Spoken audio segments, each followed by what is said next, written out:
அஸ்ஸலாமு அலைக்கும் ஃப்ரெண்ட்ஸ், வணக்கம். Welcome to Rahmi's kitchen. Hi friends, இன்றைக்கி நம்ம வந்து பாலக் பூரி பண்ண போகிறோம். பாலக் பூரி பண்ணுறது எப்படின்னா, நம்ம கொஞ்சம் பாலக்கு நல்லா கழுகி வாஷ் பண்ணி எடுத்துகிட்டு ஃபஸ்ட்டு பாலக்கை வந்து பிளான்ச் பண்ணிக்கணும்.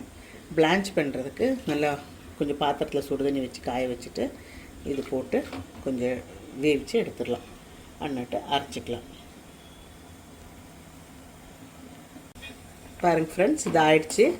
இது எடுத்துகிட்டு நம்ம ஆறின பிறகு மிக்சியில் போட்டு ஆட்டி எடுத்துடலாம். ஒரு கொஞ்சம் பாலக் போதும், ஒரு 1/2 kg மாவு எடுத்துகிட்ருக்குறேன். ஸோ அதுக்கு தகுந்த மாதிரி அவ்வளோ பாலக் போதும், ஒரு பஞ்ச் ஆஃப் பாலக் போதும். நம்ம கிரைண்ட் பண்ணிக்கலாம். ஆறிடுச்சு, கிரைண்ட் பண்ணிக்கலாம். பாலக் நல்லா கிரைண்ட் பண்ணிவிட்டேன். இப்போ இது வந்து நம்ம மாவில் போட்டுக்கலாம். ஒரு 500 grams ஆஃப் ஆட்டா எடுத்துருக்கிறேன், வீட் ஆட்டா. இது இதில் போட்டுக்கலாம். போட்டுட்டு நல்லா பூரிக்கு தேவையான உப்பு போட்டுக்கோங்க.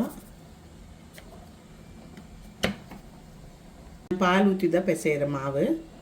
நல்லா சாஃப்டாக வரும், நல்லா அப்படியே உப்பி வரும். அதுக்கு தான் பால் ஊற்றி பிசைகிறது.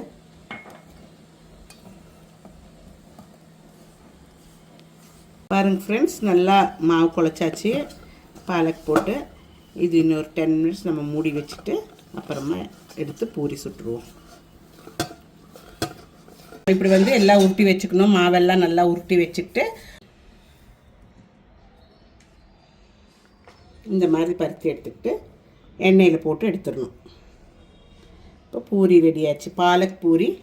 இப்போ இது எண்ணெய் காஞ்ச வரைக்கும் நம்ம எடுத்து நல்லா சூடாக போட்டு, நல்லா எண்ணெய் காஞ்ச பிறகு அதில் ஊற்றிட்டு கொஞ்சம் எண்ணெய் இப்படி பின்னணும். மேலே எடுத்து ஊற்றிக்கிட்டு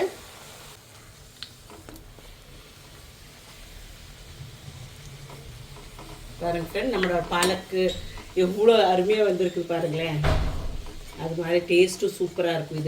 இது கூட நீங்கள் சென்னா மசாலா கூட எல்லாம் சாப்பிடலாம். பாருங்கள், நல்லா வருது இருக்குல்ல. நம்ம பால் போட்டு குழைக்கிறனால இந்த மாதிரி நல்லா பொங்கி வரும்.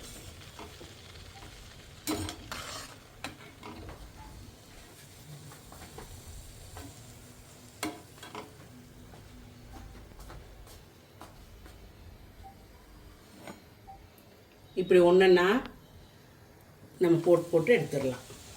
எல்லா மாவு ஆகிற வரைக்கும் ஒன்றுன்னா எண்ணெயில் போட்டு எடுத்துருங்க.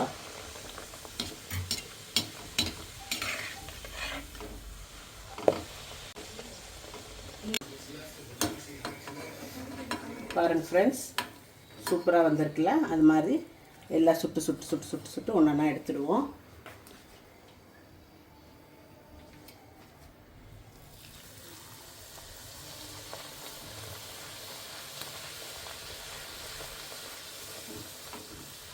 இப்படி கொஞ்சம் இப்படி அமுத்தி கொடுத்தா மேலே அப்படியே பொங்கி வந்துடும். நம்ம இது வந்து சன்னா மசாலா கூட சாப்பிடலாம். சன்னா மசாலையும் பாலக் பூரி செய்து வச்சுருக்கிறேன். அது ரெண்டும் நம்ம டேஸ்ட் பண்ணுவோம் எப்படி இருக்குதுன்னு. ரொம்ப எம்மியாகவே இருக்குது, சூப்பராக இருக்குது. இன்றைக்கி நான் டேஸ்ட் பண்ணல, எங்களோட கெஸ்ட்டு டேஸ்ட் பண்ணுறாங்க. அவங்க சொல்லுவாங்க எப்படி இருக்குதுன்னு. எப்படி இருக்குதுன்னு கரெக்டாக சொல்லுங்கள்.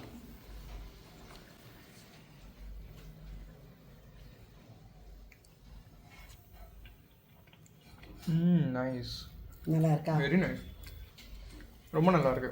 பால் பூரி நல்லா புஷ்ஷுன்னு இருக்கு, சாஃப்டாக இருக்கு. சாஃப்டாக இருக்குங்களா? And chana is also nice. Chana is nice. Okay, thank you.